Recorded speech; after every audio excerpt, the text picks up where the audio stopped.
Bonsoir à tous, voici les titres de l'actualité d'ici que nous détaillerons dans quelques minutes.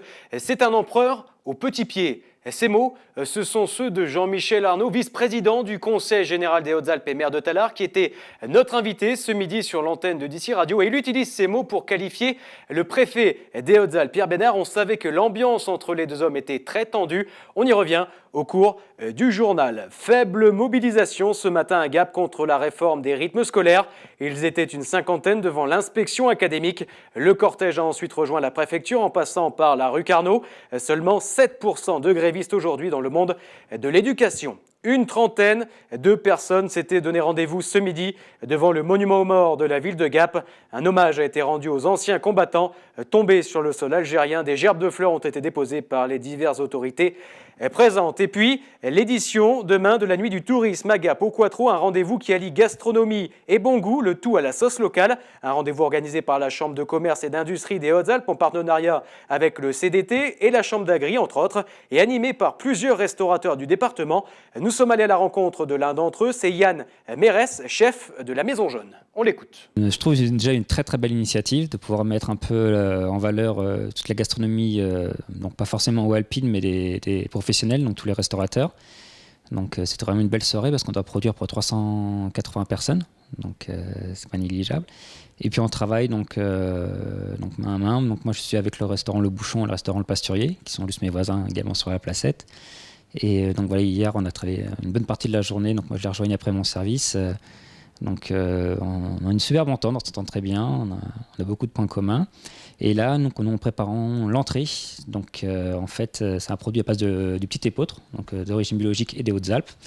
Donc on a fait une brioche à l'épeautre, et puis après on va faire en fait une sorte de cube, comme le Quattro, avec plusieurs couches. Donc on aura une gelée d'argousier, vous aurez aussi un châtenay de pomme au gingembre, et on a fait une polenta aussi à la truffe. Donc avec des produits Hautes-Alpes, et vous aurez une mousse de foie, de volaille et de foie gras. Ça donne envie. Autre titre que nous développerons dans le journal, Sébastien Ogier de retour chez lui.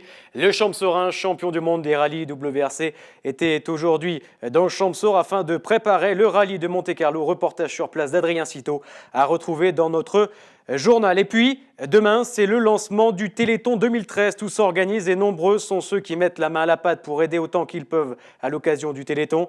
Nous nous sommes rendus par exemple à la maison de retraite de Sabine-le-Lac où depuis 3 ans, les résidents se mobilisent afin de récolter eux aussi de l'argent au profit du Téléthon. On y revient au cours du journal. Autre titre que nous développerons, cette information d'ici TV. 2 chiens ont été tués dans le Champsaur. 2 autres ont été grièvement blessés par balle. En tout cas, une plainte a été déposée auprès du procureur de la République de Gap. On développe évidemment cette information au cours du journal. Mais pour l'heure, on passe à votre actualité nationale et internationale avec Camille Martel. Feu vert de l'ONU à une intervention française en Centrafrique. La France aura pour mission de ramener la sécurité dans le pays, en proie aux violences communautaires et interreligieuses depuis le renversement en mars du président Bozizé par la rébellion Séléka.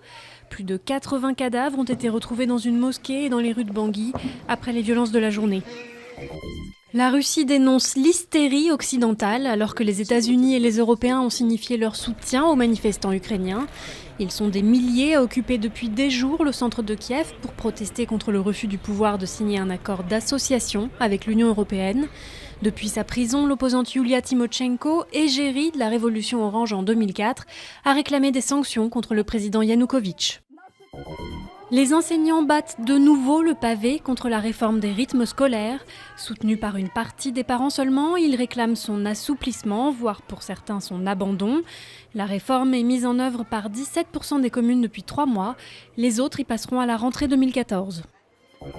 Les Goodyear ne désarment pas devant leur usine d'Amiens-Nord, promise à la fermeture. 300 salariés ont bloqué le dépôt de pneus, rejoints par des employés de Valeo ou Sanofi, également touchés par des plans sociaux. La CGT appelle à un rassemblement de tous les salariés menacés de licenciement le 2 janvier devant le ministère du Travail à Paris. Dans un contexte budgétaire difficile, Matignon se met au régime sec et vend une partie de sa cave aux enchères. Une cave 100% française, composée essentiellement de 2e et 3e crus, avec quelques bouteilles d'exception, comme un Romanée Conti de 2004 estimé à 5 000 €. En mai, une vente similaire à l'Élysée avait rapporté 718 000 €. Les titres de l'actualité d'ici et d'ailleurs sont maintenant terminés. Je vous donne rendez-vous pour le journal dans une vingtaine de minutes. Excellente soirée en notre compagnie.